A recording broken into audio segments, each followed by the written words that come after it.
Hello everyone, আসসালামু আলাইকুম। আজকে আমি আপনাদের সাথে শেয়ার করব 37 ইঞ্চি লম্বার প্লাজো কাটিং।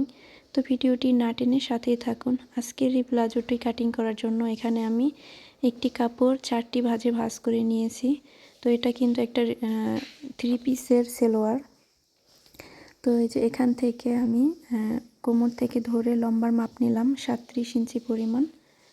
তো এই সুন্দর করে মাপটা দিয়ে নিলাম 37 ইঞ্চি। আজকের এই প্লাজোটি কিন্তু কোমরে অনেক ঘের থাকবে, এতে কিন্তু বসতে অসুবিধা হবে না।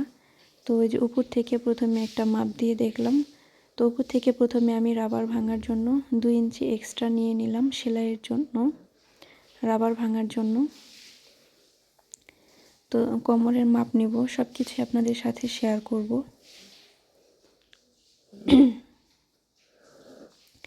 তো এই যে সুন্দর করে 2 ইঞ্চিতে একটা দাগ দিয়ে নিলাম। তো এখান থেকে কোমরে আমি কতটুকু নেই সেটাই দেখাবো।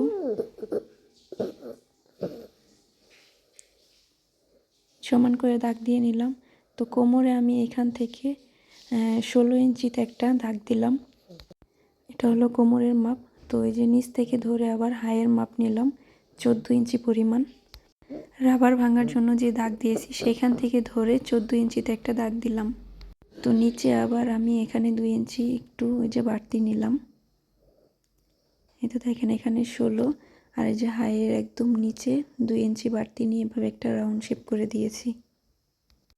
তো এই যে লম্বা এখান থেকে 37 ইঞ্চি পরিমাণ লম্বা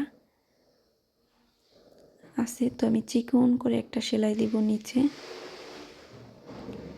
এই যে দেখেন 37 ইঞ্চি পরিমাণ আছে, আর 2-3 ইঞ্চি এক্সট্রা আছে। তো আমি এখানে পুরোটাই নিয়ে নিব।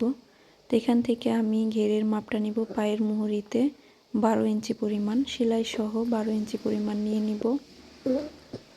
তো এইভাবে স্কেলটা ধরে একটা দাগ কেটে নিব এখন সুন্দর করে। তো আমার চ্যানেলটা এখনও যারা সাবস্ক্রাইব করেননি তারা প্লিজ চ্যানেলটা সাবস্ক্রাইব করে পাশে থাকবেন, আর ভিডিওতে একটা লাইক দিতে কিন্তু ভুলবেন না।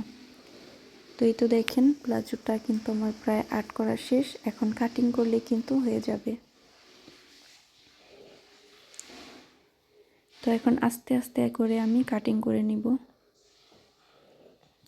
প্রথমে হাইয়ের দিক থেকে এভাবে কাটিং করে নিই।